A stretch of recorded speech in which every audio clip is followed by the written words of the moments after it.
Hello, everyone. Welcome today to Blacklist, Considering the Role of Activism in Art. This is part of NIFA's series for their 50th anniversary, and we are so honored to have these guests here today to talk about their practices and how it coincides with greater cultural concerns that are happening right now in the world. And my name is Camille Crain Drummond. I am moderating this event. I'm the editorial director at New York Consolidated, which is a new nonprofit that's opening this fall in West Village. And so I would like to go around and let Derek and Dred and Shaun introduce themselves as we start our presentation. Hope you enjoy.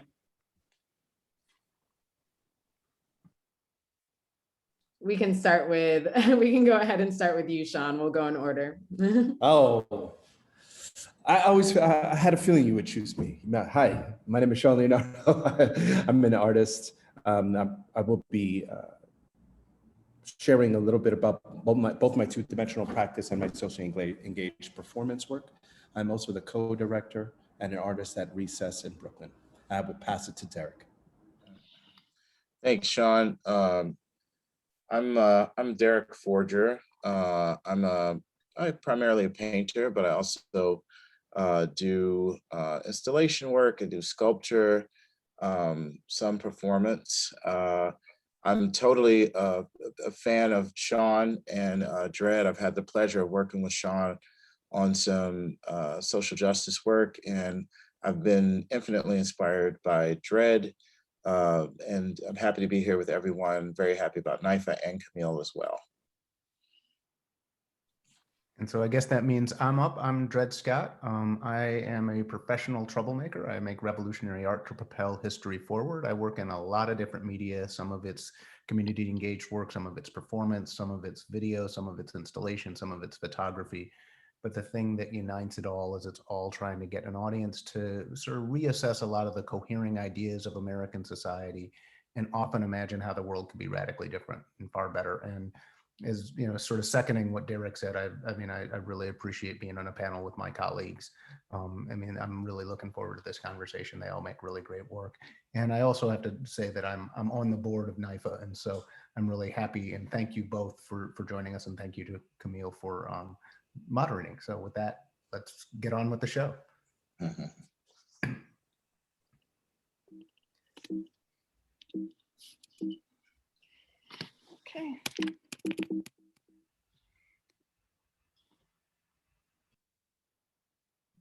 Looks like we have a little technical.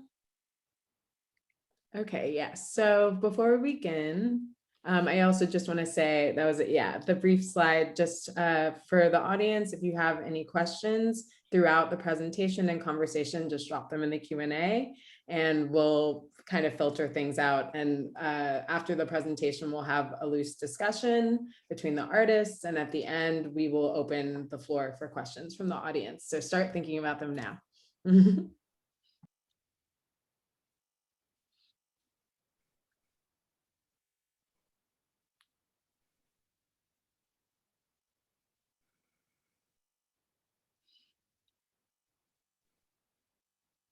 So, are we each talking to the slides that are, okay, fine. So I thought we were just going to do a quick run through. Okay, so this is a work I did for Blue Wall of Violence. It's actually, the date on this is wrong. I'm just noticing the work is from 1999. It was in the center of some controversy in 2008, 2009. And it's an installation called Blue Wall of Violence. And each image, there's basically, it's a coffin, and in front of the coffin are police batons that are motorized, and the motorized police batons strike down on top of the coffin every about 10 seconds each. They're not synchronized. It's really loud.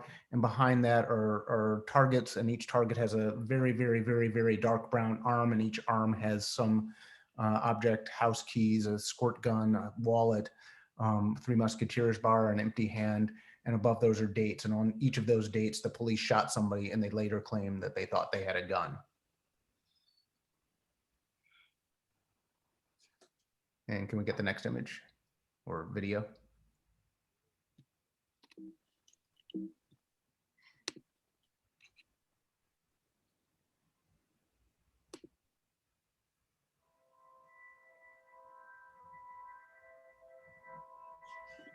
The state of Louisiana has memorialized the largest rebellion of enslaved people in U.S. history with a road sign.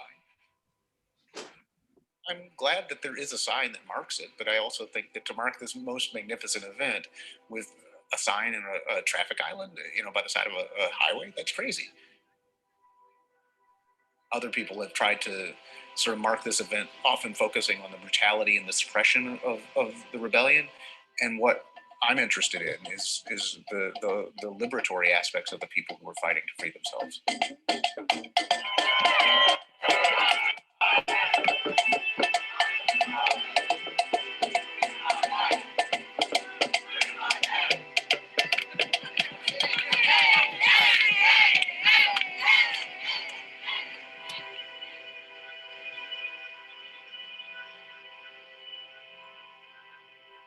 So that's probably enough. We should stop the video there so we can get on with the conversation. But this was just a video that the Guardian newspaper did about a project that I did called Slave Rebellion Reenactment. It was a community engaged project that reenacted the largest rebellion of enslaved people in US history. And so now we can look at the work of Shaun and Derek.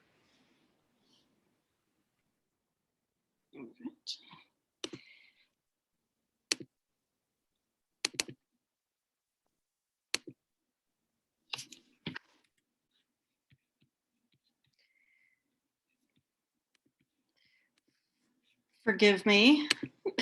Catherine, looks like we lost the PowerPoint. Yeah, okay, there it is. Yeah, there it is. Okay. Okay, great. I'm really excited to talk about, how, I guess I'm more of a studio artist mostly. I just kind of produce images and objects, kind of a picture maker. To the left, there's a piece that maybe is, I guess, maybe more poetic in that it could be read in several ways. I wanted to kind of intersect the notion of the sports bench, where you kind of wait to be put in the game and you're in this kind of place of stasis and anticipation, but then also the judicial bench and the idea of coming before, the legal bench in a court space, and how Black bodies kind of navigate those spaces. So I guess this piece was, somewhat allegorical, but I wanted to conflate those two spaces. And the material is coal, bituminous coal, which is sort of crushed by hand and applied to the surface of these molds.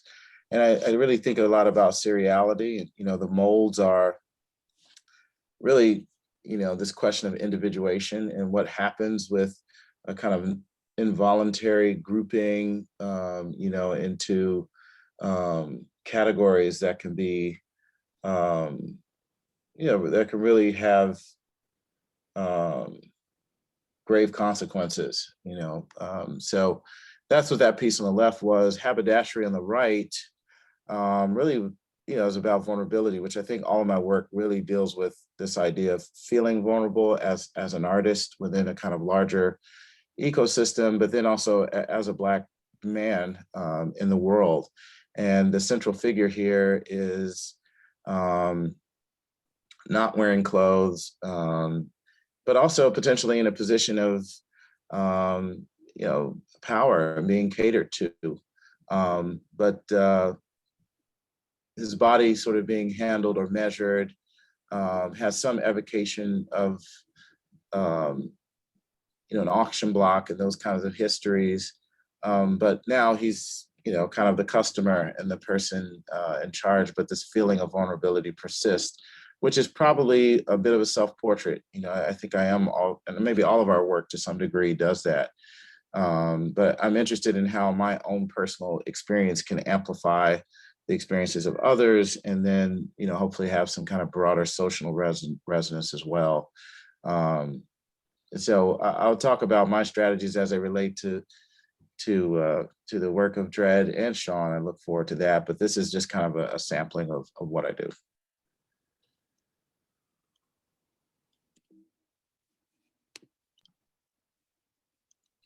And this, again, second factor production is really, the title is taken from economic theory.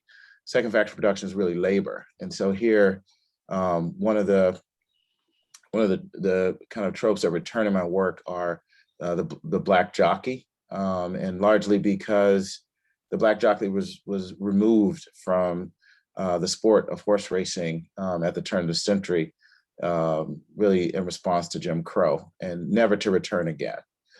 So this idea that even though there was one horse that was ridden recently after about 100 years, by a Black jockey, but I really point to those histories because of this kind of white hot market around Black artists right now. That's the space where I kind of entered. And I really wanted to challenge those questions of Black moments and to point to how precarious they are. And so that's why I really pulled from Black jockey. But in this particular piece, I wanted to conflate, this idea of chattel, where you have these Black bodies and also these horses kind of sharing space in this compressed plane. And so I really want to make these kinds of allusions and point to these histories. So there you go.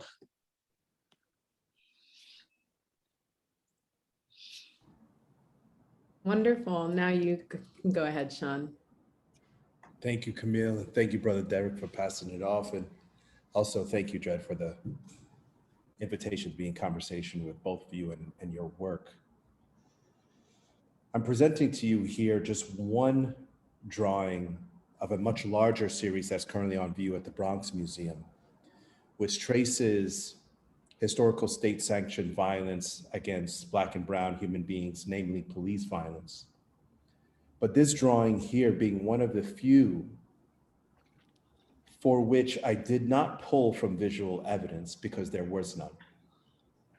This is based off of a young man named Freddy Pereira, who I grew up with, was a neighbor of mine, and who was killed outside our apartment building in what I later realized, by later I mean in looking through public material only recently, later realized was as visible, or I should say, so visible that it was being proclaimed the Rodney King case of Queens. But again, due to the fact that there were no cell phones at the time, and also allegedly no eyewitnesses, I was left to research the medical examiner's report, which unsurprisingly, but still saddeningly,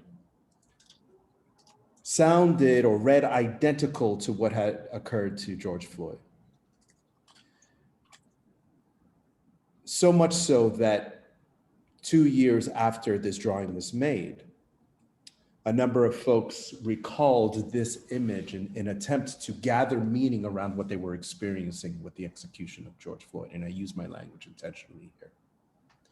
So in this large-scale charcoal drawing, which almost abstracts the violence of the white police officers, what you see in the void of the victim is actually a mirror tint, which implicates you in your scene and also asks you to question whether or not it is that through your own subjective lens, you can place yourself within that role, or whether it is in that mirror that you then maybe for the first time implicate yourself in the violence of the actions of police officers. The entire body of work really speaking to quite literally how it is that we look, where it is that our eyes fall on in the visual field when we consume these images of violence. And then by extension, how is it that we are attuned to the bodily knowledge, the perceptions, the baggage that we bring in our looking. The next clip that I'm going to show you is from a work entitled I Can't Breathe, dated from,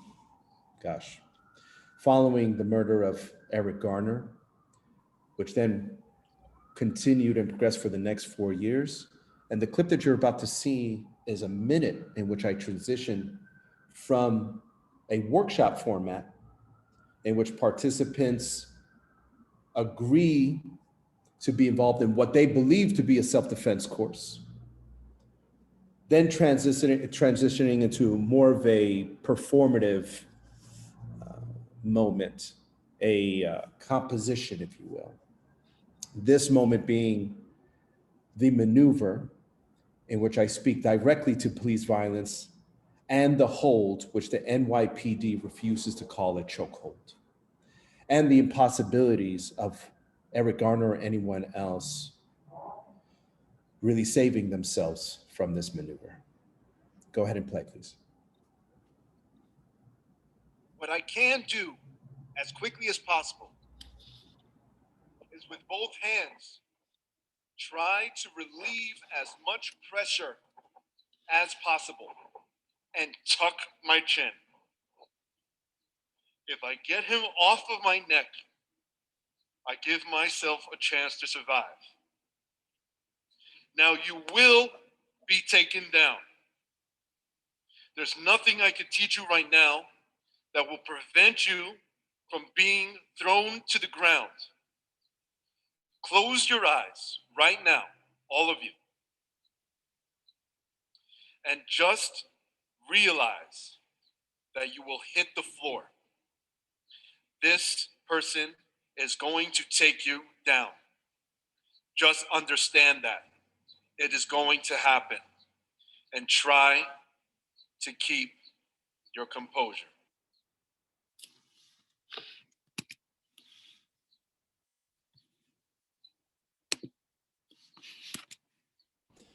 Now, what moves from this moment is precisely the maneuver that took the life of Eric Garner.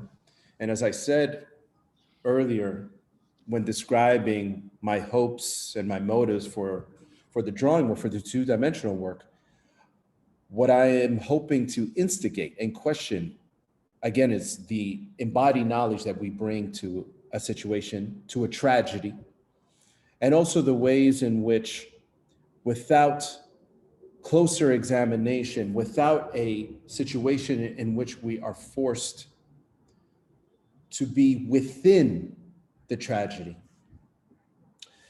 that the life of Eric Garner and countless others would be reduced to just a headline. And so my belief is in what I like to call physical embodiment, in which when you feel that maneuver being placed around your neck, squeezing with the weight of that person's arm bearing down on your chest, or adversely, when you feel the weight of your own body and pressure as being applied to someone else, what would otherwise exist as a statistic all of a sudden gets moved into a very different part of your body. And that, as I've always said, is very much more difficult to walk away from. Thank you, y'all. Thank you so much, Shaun. That was a very strong, I think, note to end on for just looking at representations of your different practices. And thank you all for sharing that.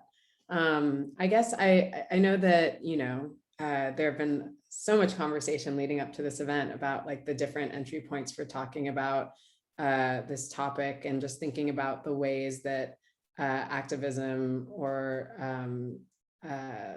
can make its way into the work and into your different processes.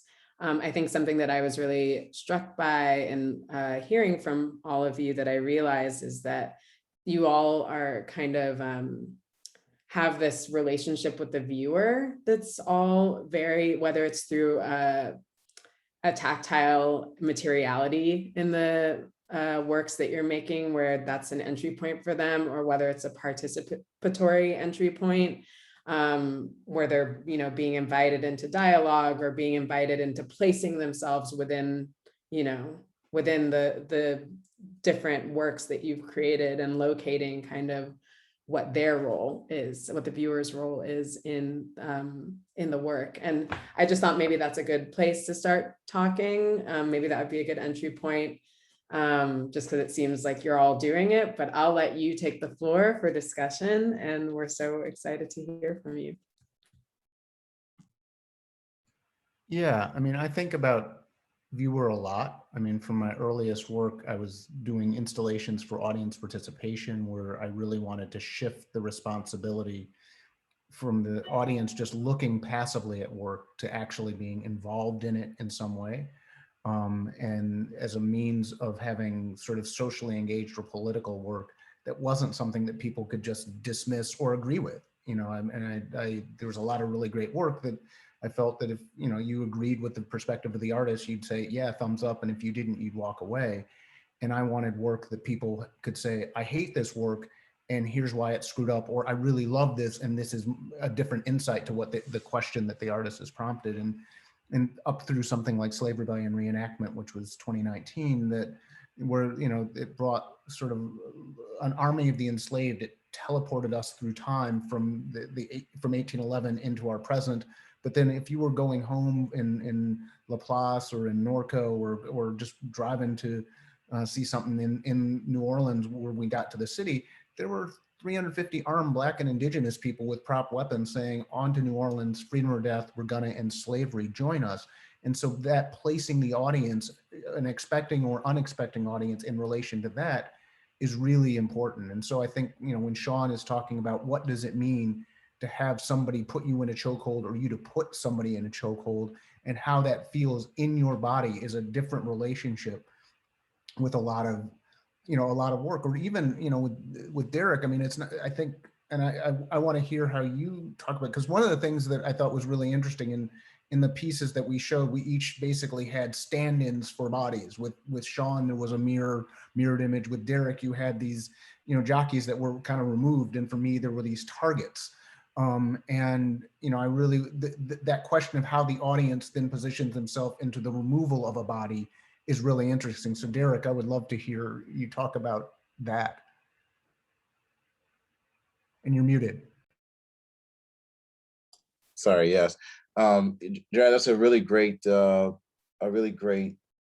observation about how we locate the body in our work. And I think Shaun used a wonderful phrase about embodiment, trying to activate the body. You know, I'll be honest, selfishly, why I wanted to speak to you both was because I find that both of your work gets the body temperature and the actual body going in very active ways. My work probably operates at a more subtle level. It's easy to be a passive observer of things that hang on a wall or that are, you know, beautiful in a space.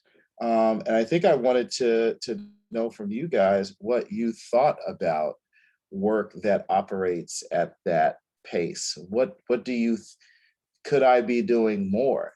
Is it enough to make an attractive thing that goes on the wall? I mean, in this idea to seduce the viewer with beauty as a strategy, I mean, is it all bunk, you know?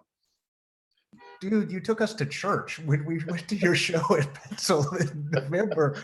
You walk in and you see these, like this, literally a pew that has you know, a prayer book in it, and then you have these like fans that have the images of family mothers who've had children have been killed by the police, and then you've got this painting that's a beautiful painting, but it's like these people, pallbearers carrying a casket, and another one that is a painting of a funeral, and so I mean I personally, the reasons why some of my work is performance and the question of the audience relation to it in the body is an important part of that. But I don't think that there's only, I don't just do performance, and I don't do it because I think it's important to have work that sits on a wall that allows a more contemplative space in a certain sense that isn't visceral in quite the same way. I mean, I think, Derek, I think your work is very powerful and very visceral in a certain sense, but I think that this question of how you think about these questions, it's not dependent upon form. I mean, it could be performance, it could be sculpture, it could be installation, it could be photography. The question is how you're getting at these questions. And so I think that, I mean, I think we, in a certain sense, I think we can all do more because the world is crying out for change, but I don't think that's a formalist question. And I would hate to see you change your beautiful paintings that said, well, I got to do I mean, I welcome you to do some performances, and I know you did some, performance like puppetry and stuff like that. There was a puppet show, but I mean, man, your paintings are they're incredible, and I would actually like to have you talk about the setting of the church and the relationship with the family members of. I mean, not if there wasn't a literal one. I'm not saying that you had to have some, like you had to talk to the family members, but what does it mean to actually say we're going to memorialize these people? And then there's a follow-up, because I want Shaun to talk about eulogy in relation to that. Oh, absolutely. Well, first of all, I can just click off and be done now. Dred said the work is working. So I got my street cred, man. I'm done. No, but thank you. First of all, thank you for attending the show. But that's, look, man, it's all aspirational. I too can't wait to get at Shaun, because Shaun straddles both worlds. Shaun does work that operates at both registers, and he's quite an incredible drafts person. So I think, Shaun, you're probably a great person to pick this question up, because your practice does both. Well, I just want to echo something that Dred said, that in regards to how we instigate the subject of violence and death, any and all strategies are necessary. And I have been fortunate enough to experience, with the exception of slave rebellion, I have experienced all the work that was shown in the presentation. And I think one thing that is often missed, particularly in a PowerPoint format, is the power of seduction and deception in your work, Derek, in which that last painting of the black jockeys is at a scale in which I can allow myself to be entirely absorbed by that field of color, only to discover myself within that field of people. Uh-huh. And then that triggers a level of questioning as to how I identify or do not with that subject and the subject of labor. And so the slow immersion that pulls a person in is something that I certainly utilize and appreciate out of my practice in the studio. But I also believe that I personally could not find that solace of a drawing practice if I did not have that fiery aspect of performance in my work. I am of the personality that I need both strategies: the immediacy of performance, the spontaneity, and the sort of unexpected nature of it. And since you asked, Dred, I really have thought and do think about the eulogy in conversation with the slave rebellion piece. So thank you for bringing that up. And for those I did not screen, but the eulogy was another work that traveled in iterations over about 4 years, in which I invited members of the public to what was staged as a New Orleans jazz funeral procession, the final one being on the High Line, for young brothers that have been killed by the police. And that being, again, deceptively quiet in its invitation to a funeral, yet in the style of that procession, there being both joy, an incredible amount of energy, but also a direct interrogation of bodies in space, asking an individual to note their physical presence in this sea of individuals, memorializing someone they did not know and would otherwise only read about in the newspaper. And for all of the emotionality, baggage of one's subjectivity in relationship to Black death, for that all to surge in the moment and have a place to put that energy. And I think that is what I equate most with your work, Dred. So I'd love to have you speak on the slave rebellion reenactment a little more. It's not only the ways in which you excavate, but where you allow people to place their energies in a collective moment of anguish and joy.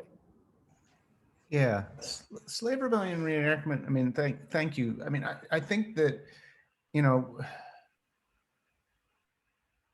many people who, well, slave rebellion reenactment, it was a community engaged piece, and it was something that really was a 6.5 year or 7 year project, and many of the people that were performing in it began engaging the work, you know, a year, 2 years, 3 years, sometimes a couple of weeks or months, but sometimes as many as a few years in advance.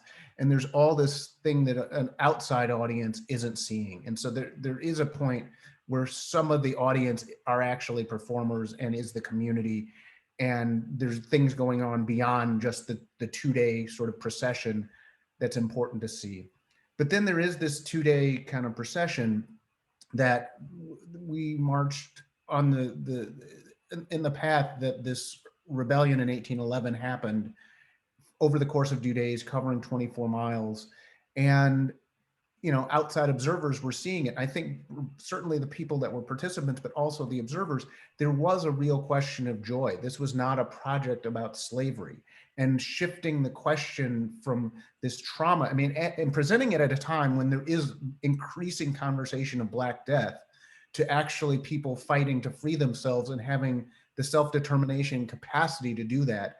That was really important. So there was a real joyful aspect to that. And I think that it's interesting that, you know, it took place in New Orleans, and with Eulogy, you were talking about this New Orleans funeral, these jazz funerals, which they're really heavy. I mean, I've been to a couple of them, and the first one I saw was about 20 years ago. And I just happened to be in New Orleans, and there was a jazz funeral, and I forget who it was for, but it was a kind of major jazz musician that had died recently. And these funerals, they're both, you know, they're tremendously sad, but they're just uplifting too. And they're very much for the community. And so with Slave Rebellion reenactment, where it wasn't a funeral, there was a real aspect of people getting free. And through that, the art, actually, people understanding, wait a minute, the people with the radical ideas about freedom and emancipation weren't George Washington, wasn't Thomas Jefferson, wasn't the writers of democracy, but was enslaved people who decided to resolve the big question that was confronting humanity at that point in the United States and French colonial society, was you had to get rid of slavery if you wanted anything resembling freedom. And so even though the people who wrote the Declaration of Independence, the US Constitution, the Declaration of the Rights of Man, which was the French document at the time, they talked about freedom a lot. They kind of invented democracy, but their understanding of freedom was predicated upon owning human beings.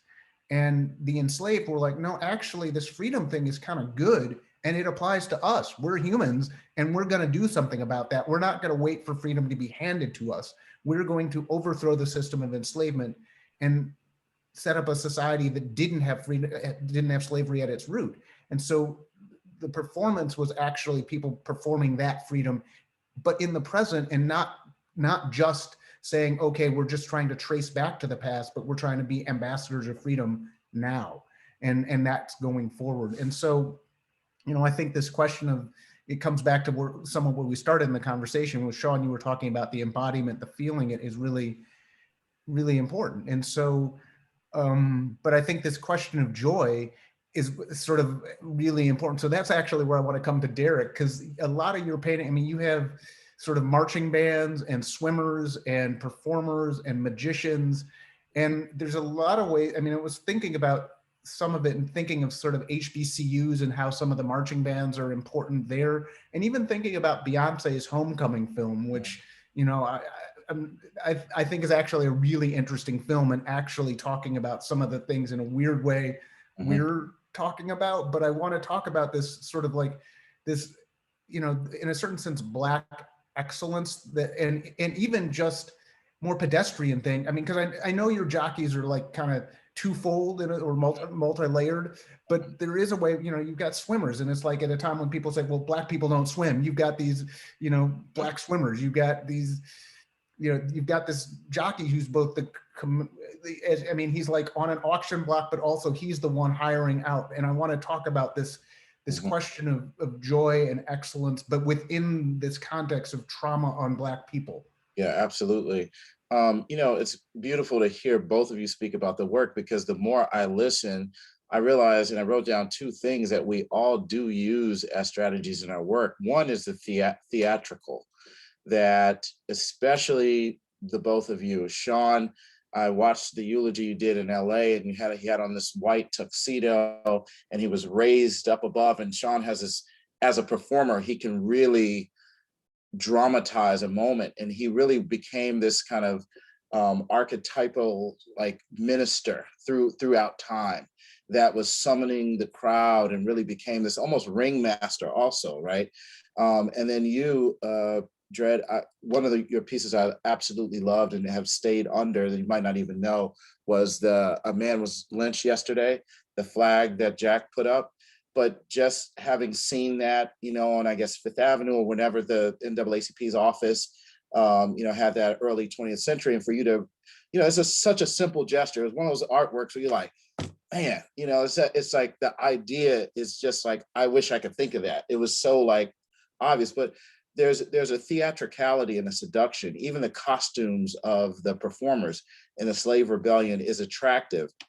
So I think we all do use some sort of artifice, and are aware of optics and use this as a way to sort of bait people in. And there's a joy in that. There's a jubilation. I mean, the sounds of that second line band with Shaun in that funeral, it was very performative, but attractive to a passerby. And the sounds of the slave rebellion. And, so we all do use that as a strategy. I think in the face of a certain, well, I'm going to reference Arthur Jaffa, who I'm sure we all know. Arthur actually said it best. And so people ask a lot of times about the performers in my work. He says that Black people were a non-material people that came here and owned nothing. It was illegal, right? So we in the face of owning nothing, we owned only to a limited degree our own bodies.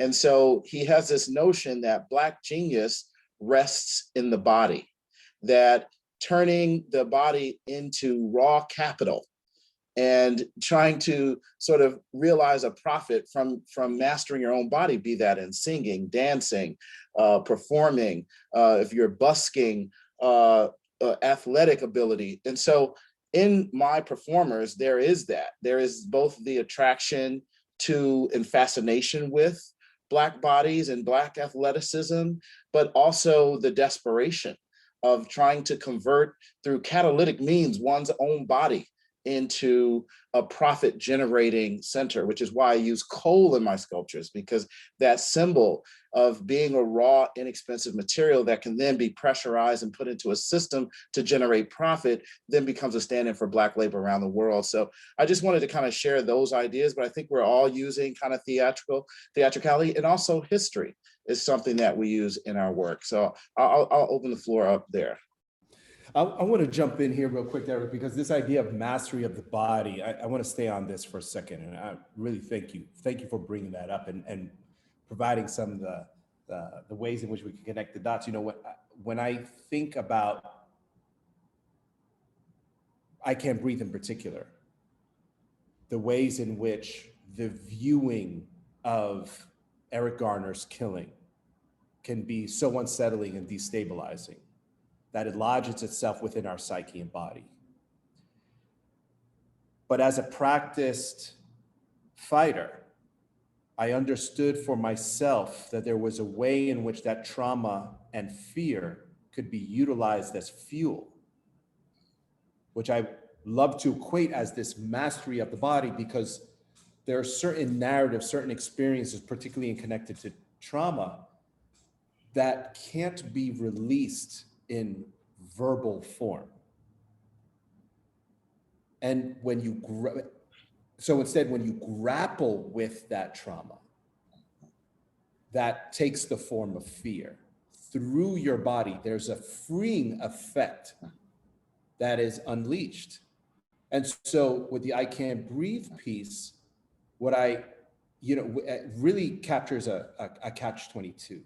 Because for Black and brown human beings, the idea of self-defense in the face of power, in this case police, actually brings on more damage, if not death. And yet to experience those maneuvers and actualize them in physical space with a stranger, there's a way in which you're holding on to the fear differently. And it's through the performance piece, the performance moment toward the end, that I quote Nina Simone, where, and this goes back to something you offered, Dred, in connection with the slave rebellion work.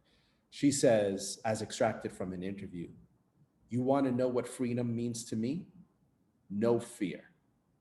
The idea of walking around with no fear. So our mastery is always, of the body, is always connected to the ways in which those outside of us would prefer to manipulate our bodies. Our joy is always tied to the complexity of trauma and sadness. The ways in which we are free is always connected to the way we embody fear.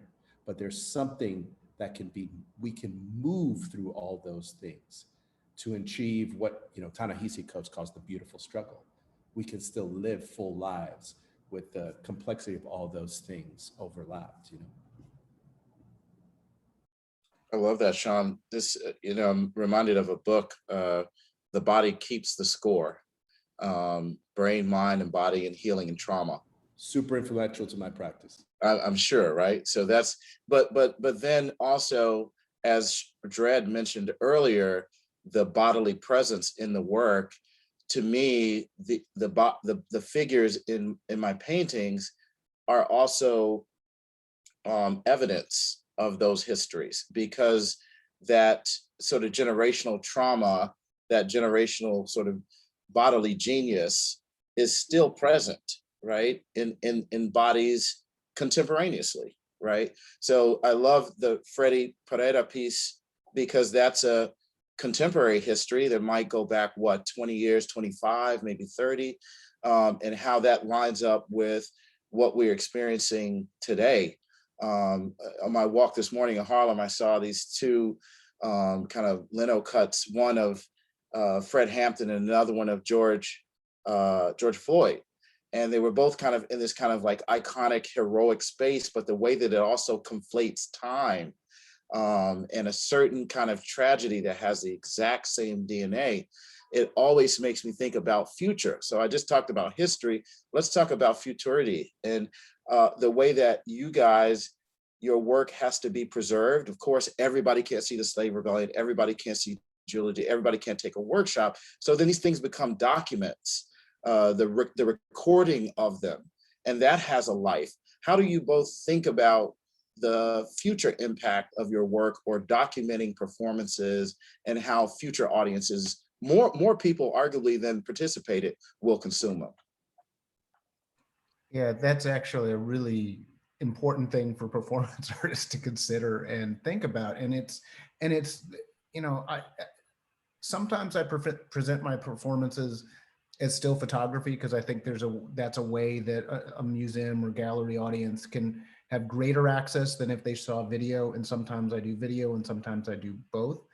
But it's like, it's really, I mean, I think with all of our work, even your work, Derek, which is much of it's 2D, more people have seen reproductions, be they on in the web, be they, you know, in an interview like we're talking right now, be they on a TV thing, be they, you know, in a book, in a magazine, whatever. People see secondary reproductions, secondary knowledge of more of our work. And that's true for almost everything I do, regardless of whether somebody could see it live, it's an existent photograph or something like that. But I think the question of how this performance work shifts once it's sort of in that context, it's actually different. I mean, my photography or some of my prints, they, or even, you know, a man was lynched by police yesterday. Reproductions, you kind of get the whole thing in a certain sense. With the performances, with slave rebellion reenactment, there is no one way to capture the entirety of that work. And in fact, there's no single person, myself included, that saw all of it. I mean, even the 2-day performance, it was started in 2 different locations. And there were things that were happening, even if you could be with all the 350 performers for all 39 hours, you could still not see all of it because there were other things that were going on. And so the sort of any still photography or any video or any story that reproduces it is reproducing part of it that then allows an audience to then enter into it. And I think that's somewhat what's interesting about performances, because there is the ephemeral thing and there is the effect. And as Shaun was talking about, it's one thing to feel something in your body, you know, that's important, but then to see the documentation of it. And I, you know, the one of the I Can't Breathe that you showed was at Respond, which was a show that was specifically curated in the aftermath of George Pantaleo, Pantaleo, I can't remember his first name, the cop who murdered Eric Garner not being indicted, and the cop who murdered Mike Brown not being indicted. So Smack Mellon put this show together very, very quickly. I mean, it was put together in literally a month, and they covered the whole gallery, and we had art from all around the country. And I think even there's a couple international artists. But so, you know, I've experienced it, and it's one thing to go to it, but then there are people who are going to see this. And I think that the way that the video is edited, it does create a space for you, even if you're not having it done to your body or hearing other people do it or seeing the transformative aspects live, that you are actually able to then process, oh, this is, now we need to think about this as art, and as art reflecting on a broader society and not just how it personally affects me. And I don't mean that in a narrow sense. As you know, Shaun, I really appreciate your work, but I think there's a way in which with performance, there is a way in which you're directly connecting with the viewer, and that's how does it affect me? And then once it's art, it's sort of like, oh, wait, what are the more intellectual, cerebral things, which are, I don't view either of those as better or worse, they're just different. And so I think that this thing of documenting and representing performance or performative work or community engaged work or ephemeral or time-based work, it does shift, but that's just that's just how greater people are going to have access to it, and it can be part of a more social question. And I just sort of accept that that's what it is, and then try to take the best care that I can to have the reproductions of it or the documentation be something that gives access to the experience in a way that is consistent with the project as a whole. Mhm. Thank you, Dred. I love what you were saying at the end there about the social question. I love like that, because I think that that's something that you all are doing. It's like art that is socially engaged isn't necessarily geared for impact, but it is geared for, or engineered a little bit, I think, in all of your processes, it sounds like, for asking questions. Yeah. And that is going to lead us now to open the floor to see if anybody has some questions. I think that I don't see anything that has popped up, so don't be shy, but I think there's plenty to continue discussing either way. But is there any, let's see.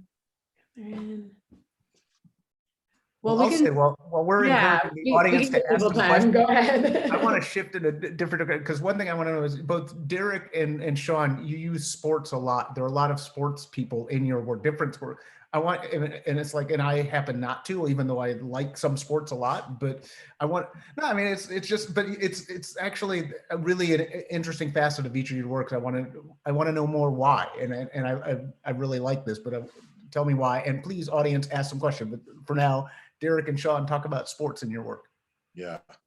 Well, I think it's funny. We have enough questions for each other to fill up this whole time, because I have burning questions too. But I know Shaun, and I actually just watched his Art 21. If anyone has not watched Shaun's Art 21, Dred, you might have one too. Okay, you don't. Okay, but there's a great video of Dred out there. But there's an Art 21 of Shaun that's just fantastic. It's a short watch, but it's condensed and it's like wonderful. It talks about his football history, which I'm sure he'll talk about. But mine is not from the experience. I mean, I sucked as an athlete myself. I think I grew up in the era of the sports industrial complex. I think when we look back at artists that were working 50s, 60s, I think sports was less of a social force, less of a social phenomenon. And now I think it really is. So I'm really interested in kind of the social position, but I'm also interested in the fact that a Black man in particular can be shirtless in public and pose a certain threat but with a ball or an inner tube in his hand, that intervention can nullify, or it can sort of it can slow down those reads. I mean, I often think of the people that are cheering on athletes in the stands. Very often, those are the same cops and military guys that that have the neck to the knee to the neck. And so I think it's the position that sports occupies and some of the absurdities. I think also the histories. I mean, the fact that you still have largely Black and brown bodies powering these systems for profit. And I think that that's sort of an American DNA. I mean, it goes all the way back to the battle royales, and then even further back into slavery. And so Black Bodies, White Profit, which I think is the title of a book, that is sort of presence, in terms of our history. So I think it's just a wonderful kind of entry point to negotiate and to consider all these questions of power and history for me. Shaun, what does it do for you? I mean, you're naming it, Brother Derek. I mean, I think for my work, particularly as a young man, defining masculinity for himself, the sports figure, both in my experience, I played football for 11 years of my life, including on the college level. So my experience of being an athlete, but also being a spectator, the sports figure was this convergence of both the Black and brown body's prowess and projections of white people's fears, ambitions, et cetera, et cetera, et cetera, et cetera. Mm-hmm. And that unique mix on the stage of spectacle allowed for such a beautiful analysis of everything that we imposed on Black subjectivities. Mm-hmm. The ways in which we are held up quite literally by trophies, by championship belts, only to be torn down the moment we step outside the ring. Mm-hmm. Mm-hmm. Mm-hmm. And so my work has always been about the mixed, the mixed feelings of chasing that ideal while also being set up for failure. Ooh. I would love to hear from Dred about this as well, but I think we have a question from the audience that would tie into this. This is a question asking, how do you navigate the didactic, ambiguous spectrum in your work, in your activist work? Do you think activist work needs to lean towards the didactic to reach an audience outside of the art world? Which I think is a really great question from Eric Coriel. Thanks. Well, I mean, as somebody, I mean, I can't speak for everybody. I could talk for myself as somebody who is both an activist and an artist. And I would think that in some ways you each are, but for me, it's like I've organized demonstrations. I've been to demonstrations. I've been part of social organization, political social justice organizations and revolutionary organization. And, there is, and yet a lot of my art for, the past 35 years has also been dealing with some of the similar questions that the activism is part of. And I tell people, I think a lot of times with activism, you're trying to achieve one particular specific aim with a particular, get somebody off death row, stop the police from murdering people, bring justice for a particular person who's been killed by the police, get carbon emissions to reduce to 1.5, so that the temperature only rises 1.5 degrees centigrade. They're very specific demands with various social justice or activist campaigns, even if the demand is we want to overthrow the system of capitalism and imperialism and replace it with a socialist society. It's very specific that what you're trying to do and the audience you're trying to reach. Sometimes it can be a limited number of people, like if you're trying to get, say, clemency for one particular death row inmate, it can be even small, but you are trying to achieve a particular thing. And with art, a lot of time, I think I'm trying to pose questions. The questions can be leading questions. The questions can be questions I have opinions on, and sometimes very strong opinions on. But I think the art tries to pose, questions about, well, what about U.S. patriotism? What is the role of the United States? What could we imagine a world without America, which is the title of one particular print that I've done. with slave rebellion reenactment, you know, how are people going to get free? I mean, there's a particular answer that's embedded and embodied in some ways in the work, but it is still, they're much more open-ended than activism. And I think that's how I think about the differences between the two. And I think both are necessary. I mean, as a revolutionary, I think we really need to radically and fundamentally change the world. And we're not just going to throw paintings at the establishment. We actually do need activists organizing in the ghettos, the barrios, the housing projects, and in academia and elsewhere. But there hasn't been any social movement I've seen that I want to have anything to do with that hasn't had an important artistic component. Mhm. Yeah, I'll answer this a little differently. I think didacticism often gets a bad name in this space or amongst artistic circles. But as a person that employs his performance practice within the work of system intervention, specifically through the criminal courts, I like to push back and challenge the ways that activism believes there to be a particular artistic visual language that's necessary. I think one thing can have many entry points, particularly as it reverberates out into various needs, various ways of moving into spaces of power. And I also want to echo something that Dred said, that in order to imagine abolition, one has to visualize the steps to that space where we're not reliant or oppressed by systems that cause harm. The arts has a direct role in that visualization. That's a great point on abolition. I'm going to turn it back to you in a second. I love what you both said. I remember first hearing about the idea of abolition of the criminal legal system, and I thought, like, this will never happen. Like, that's ridiculous. And in fact, it's my partner who's a lawyer, and she's an abolitionist, and she says, but this won't be the first time that abolition occurred in America's history. And I thought, oh, that's true. There were abolitionists that took on the institution of slavery, and it worked. But my knowledge of history was so limited that when I opened the viewpoint, it's like, oh, it does start with the idea. We all traffic in ideas. I mean, that's contemporary art, but that is the currency of change. And so when we think about it in those terms, I think the ramifications can be significant. Speaking of history, I mean, it's like if you in 1955 said, we're going to eliminate legalized discrimination and Jim Crow segregation, most people, including most Black people, said, man, you crazy, that ain't going to happen. It was a couple people got together and said, no, we're going to do this. And while there were implications of what happened, but largely, you cannot legally discriminate against Black people. You can choke them to death and get away with murder if you're a cop. That's true.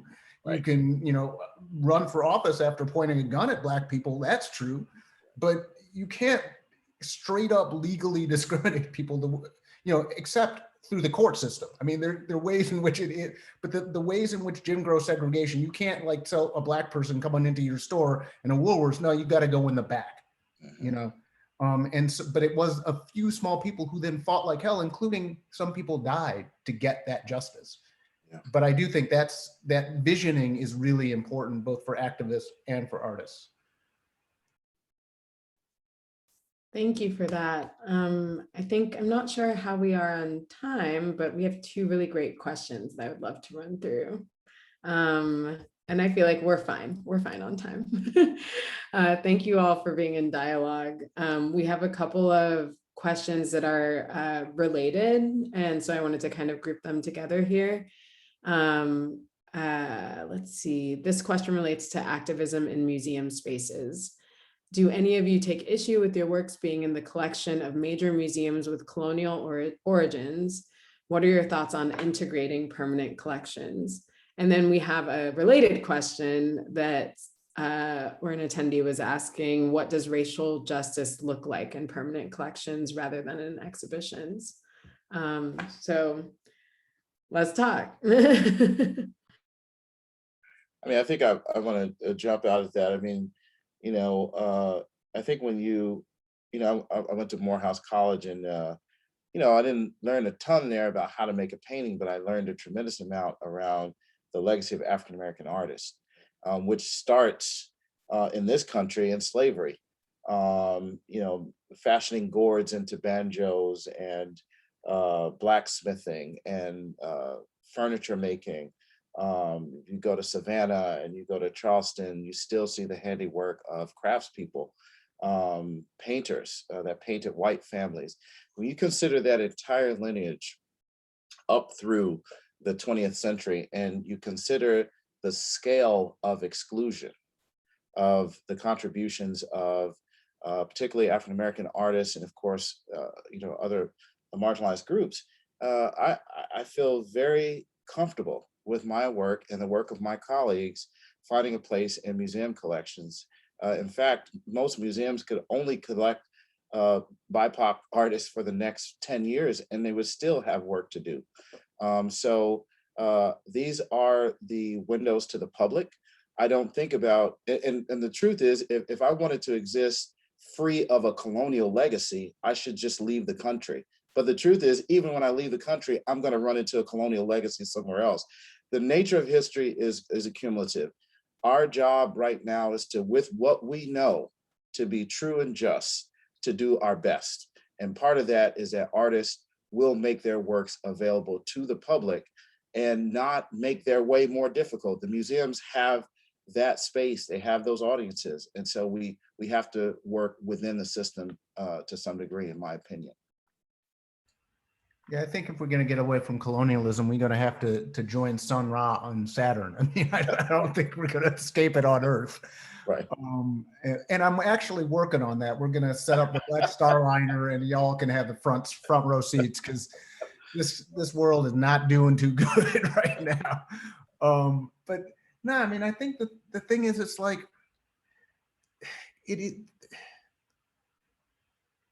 museum structures, and particularly the patronage structure, which requires multimillionaires and billionaires to actually fund museums, it's messed up. I mean, it's like there are other problems in, with say German museums or Dutch museums or whatever. There are a lot of problems with museums and what they were thought of and how they're constructed and how they're funded. But I was in about 2002, I had work acquired by the Whitney. It was a print. And I was really happy that happened. And I walked in one day and it was hanging on the wall, and I didn't know it was in the show. And I literally was knocked over and fell on the ground almost. And the reason was because I knew that there would be some kid like me that might get dragged to that museum once a year, or perhaps once during high school or once during middle school, and they would see some work that might be interesting. I was not the kid who loved to paint and draw. Wasn't that kid, but because I was a middle-class kid, I got dragged to museums, and I never saw anything that was interesting, that I was interested in. That's not completely true, but largely it was this hostile alien space, and the docents made you feel like you weren't supposed to be there. And I think that in many museums is still the case. Even when I was an undergraduate student at the School of the Art Institute of Chicago, when I'd go to the Art Institute, the guards were like, nah, you ain't supposed to be here. They'd follow you around like you were gonna steal something. But yet what can be in museums, kids go to museums, tourists go to museums, lots of people go to museums. And that's why I was really happy when the Whitney acquired that work and showed it. And when museums acquire my work, I'm actually happy. It's a contested space. And let's be real. I mean, what you were saying, Derek, it's like, look, if they only collected BIPOC artists for the next 10 years, they'd still have a lot of work to do. Let's be real. I mean, while there's a really great shift that a lot of artists of color are getting some recognition and shine right now, still the majority of stuff that's being collected it's like crap by white people. And I'm not saying that I don't like a lot of white people's art. Actually, some of my best friends are white. And so, quite literally, my wife is white. So it's like, it's like, I don't got nothing against white people, but I do think that it's like, there is a lot of problem with racism and systemic oppression. And museums have played an important role in sort of perpetuating that, much the way, say, like the recording industry has for a long time. And it was only sort of through, I mean, it's like Black people weren't recording unless you were doing Step and Fetch It in the 1920s and 30s, you know? And then by the time you got Motown, where Motown rewrote the script, and then you actually had some interesting Black artists doing interesting things. And there were Black artists that were performing all along. I mean, we were the people, I mean, there would not be music as we know it in the United States wouldn't exist without Black people. It is actually enslaved people that were in places in New Orleans like Congo Square and a couple places like it that preserved the rhythms that laid the foundation for jazz, then blues, then, you know, R&B and rock and roll and hip hop and bounce and trap and trance. There would be no disco funk. There would be none of that if it weren't for Black folk. And yet initially we were kept out of recordings. It didn't mean we weren't making music. It meant that the record industry said, no, we won't actually market that both for profit reasons, but also for white supremacy and just keeping the ideas flowing a certain way. And likewise, the museums are sort of like that. But you know, you don't think it was hard for Public Enemy to break through and get that kind of stuff into mainstream society? It was really hard. They had to put up with a lot of racism. And yes, these music, you know, companies, they're messed up, much the way museums a lot of ways are. But I also want to applaud museums that are trying to do the right thing. And I will give some dap to the Whitney right now, that right now they got a David Hammond's major, you know, public artwork out in front of them. They've got a Julie Meritou show up. They got Daoud Bey, who's one of the baddest photographers on the planet right now. They got a craft show that is almost, a lot of Black artists in it. And they got a Dave McKenzie show. I mean, it's like, there's a lot of Black art that's being shown, and a lot more people are going to see that there than if it is relegated to just galleries or other spaces, you know. And so I think we need to integrate museums, even as we acknowledge and fight against some of the deeply problematic relations that some board members have to museums, and what some museums are trying to do, and the fact that so many curators are, you know, the higher you up the food chain in museums you get, it gets really white and conservative, in part because of the patronage structure that exists. And so there's a lot of fighting to do, but I think, you know, it's like, we make badass work. It should be collected and shown and promoted and written about and historicized. And I'm glad Derek is actually breaking through in a lot of those ways. And I hope Shaun is too. And yeah. Yep. Camille, may I? I'll be succinct. I think what Derek and Dredd are both pointing to are the ways in which it's a question of our visible labor. And I say visible purposefully here. And I think this question also applies to my work that is both an instigation and cooperation with the criminal justice system. How is our work, whether conceptually or logistically, upholding the very systems that could very well cause harm to us and people like us? And similarly to what Dredd and Derek have proposed here, I'll speak for myself. I have to be able to hold two truths at once. I have to be able to believe and invest in rupture from within, which is where, in terms of arts institutions, people would name my visible labor, because it is the thing that is seen most, and my operations outside of those same systems, which agitates and presses against those same very systems. Now, while for some that might sound like a contradiction, I think as you maneuver power, you learn that you have to both operate from within in order to have the narratives become part of those mainstream histories, and apply your energies outside of those systems to create alternative spaces and alternative histories. That is, whether an obligation or responsibility, however you would name it, that is how I hold accountability to my own practice and to the communities I work on behalf of. And Shaun, this is what the joy of being an artist is that artists in particular have no fixed position in society. So we can be catalysts, visionaries, provocateurs, as Dredd referenced himself, troublemakers, and we can create the content that populates museum collections. So I think it is necessary, and that's why in countries where revolutions start, the artists are attacked first. The artists and the writers go first because we have this amorphous, unfixed position that allows us to instigate.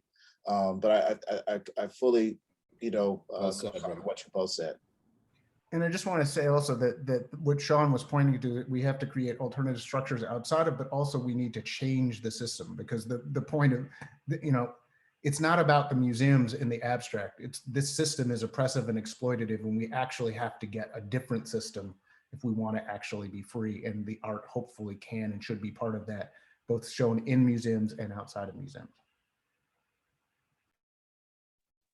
It's really interesting to hear you all describing a different way of coming at double consciousness also. Like there's a certain duality that's being considered, and it's really like gonna stay with me for a while, this conversation.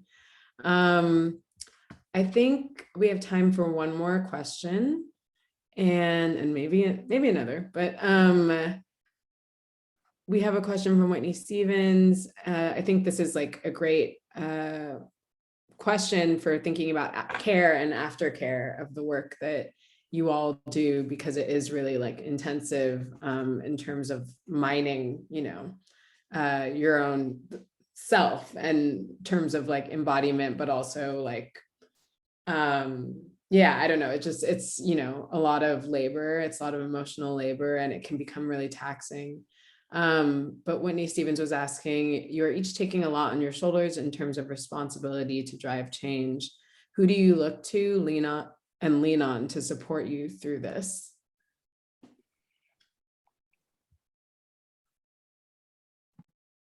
I think love, love is a powerful force, and it comes in many forms. I know all of us are partnered, and that's a really wonderful way. I think familial love, I think community love, I think love through admiring the work of my colleagues, being inspired by them, being able to know that I'm making work at a time when I'm not doing this in isolation, but that Dred and Shaun and so many other of our friends are also equally invested. There's levity there. But I would say in the kind of work that I make, there is catharsis. That is why I make work. It makes the world more livable for me, because there are so many injustices that if you tune into them wholesale, it's debilitating. So making art to me gives me a sense of agency, because I control the narrative in my works, whether that's an illusion or not. And it makes me believe that change is possible because of the great potential in the work to create new things and new narratives. And so I think that there's catharsis in the making that does that. But I think love beyond that, in all its many forms, is there's salvation in love. I agree wholeheartedly. I mean, as difficult the imagery is that I tackle in my two-dimensional work, it's in the studio that I'm offered a space and time for processing and healing, and that's where I can exist. It's not offered to me elsewhere. In terms of my socially engaged work, my performance practice, I think Derek named it precisely. It's being in community, in relationship with community, and having a sense of love with community. And that community often changes and shifts, that the work feels reciprocal. I'm gaining as much as I'm putting forth.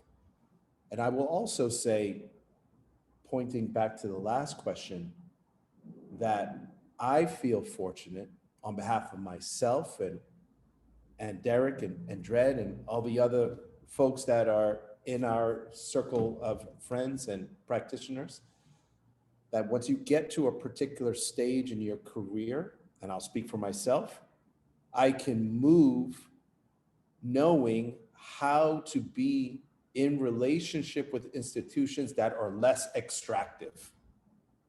And I say less because institutions will always have an agenda in which they are attempting to pull from you. But at this point in my artistic career, I name my own terms. And it's being in that place that I feel like I can, as I said, fuel my own passions and draw from my own practice so that I'm not depleted moving from project to project. And I will also say, even though that this will find scripted, I constantly draw inspiration from, my colleagues, if I'm going to name it, if I'm going to give it a title. But when I was going through turmoil last year, Dredd was one of the first people that reached out to me. And we were able to, he was able to give me clarity. He was able to give me vision, and that is restorative. The work that Derek and I have done together and do together, the conversations that we have together, both inside and outside a more formal art space, is not only inspiration, it actually drives my sense of purpose. Yeah, thank you for that, Shaun. I mean, that both personally, but also I think there's a lot to that. And I think what both Shaun and Derek have said, there's a lot to it. And I just want to say that this cathartic thing, I mean, one of the freest, best I've ever felt was sort of in the end, the last couple hours of Slave Rebellion reenactment. And there was a particular point where I had never felt so free in my life. I mean, it was an amazing experience. And I think for all of the people that performed, it was profoundly transformative. And so this making work is you deal with heavy subjects, but the work can be profoundly uplifting and stirring. And I also think that, I'm inspired by when people fight back and rise up. It's May and June of last year, I mean, George Floyd could have been just another Black person that we'd seen video of the police killing. And instead, people all over this country said, no, enough, we're going to fight this. And it was beautiful, joyous resistance with the hope for change. And even seeing, like in Colombia right now, while it's terrible that the government is murdering activists, they're murdering people who were standing up to injustice. Or seeing the Palestinians and a lot of their supporters fight back against the relentless Israeli bombing. And I don't just mean in Palestine, but seeing hundreds of thousands in London, or tens of thousands and hundreds of thousands in New York and elsewhere.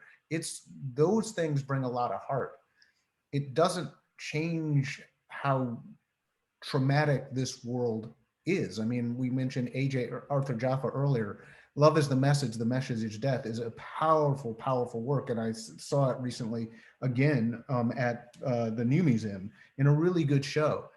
And it literally brought me to tears seeing, particularly the scene. I mean, it's, for those who don't know, it's like a sort of lots of small videos, largely culled from the internet, some of which are music videos, others of which are videos of police killing people, others of them are interviews with family members who after the police have killed their children and things. It's a very heavy, sweeping, deep, like 5-minute piece. But there's a scene where Walter Scott gets killed by the police. And I mean, and the work, A Man Was Lynched by Police Yesterday, I made in response to the Walter Scott killing. So I know that history, I've seen that video, but seeing it in the context of Arthur's piece, I cried. I mean, it's this, knowing that this society wants all of us dead, that is very heavy to have to get up every morning and just walk with and carry and know. I mean, so there is ways in which this work is very powerful and sustaining, but it is, people should not have to live in the conditions that the majority of humanity is forced to live in now. The world does not have to be this way. We don't have to wake up and say, what 3 people did the police kill today and how many of them are going to have video? We don't have to live in a world where Shaun finds out, oh yeah, my friend was killed by the police. There wasn't any video evidence, but it's just like George Floyd. This is horrific and nobody should tolerate this. And people are sometimes standing up to fight against it. But I think my work, and I think the work of my, colleagues and comrades here, is about trying to get to a different world where, people are valued and our humanity is not called into question, and where the excellence that exists in a lot of people can be celebrated and not seen as a threat. And so I will leave it at that. Let me also add briefly just listening to Dred and listening to Shaun, we're doing truth work. And I think that there is liberation in truth telling, even if liberation means death. But telling the truth, your truth, over and over and over has a liberating effect that I think makes our work doable. So I think from the outside, when you see the issues we're dealing with, it looks heavy and oppressive. But I think from the inside, there's liberation in truth.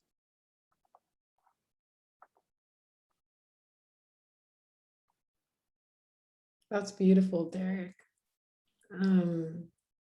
This feels like a really natural point to end on. And I want to thank you all for also, sharing your, bringing us into your practice and process, but also just thank you for your vulnerability in talking about the rich complexities of what doing work that's geared around. You can say like it's activism or social change, but it's also just experience. It's expunging experience and doing that truth telling. So this has been wonderful. The recording is being archived, so I think it will be available after that. And I hope everybody has a safe, wonderful rest of your day. And you can find out more about the upcoming events in this series through NYFA's newsletters. And thank you, NYFA, for having all of us. Thanks for having me moderating. This was very special and is going to linger on my mind for a while. Thank you. Thank you all. Yeah. Thank you all. Thank you, Camille. Thank you, NYFA. Thank you. Yeah. Okay. Okay. Bye.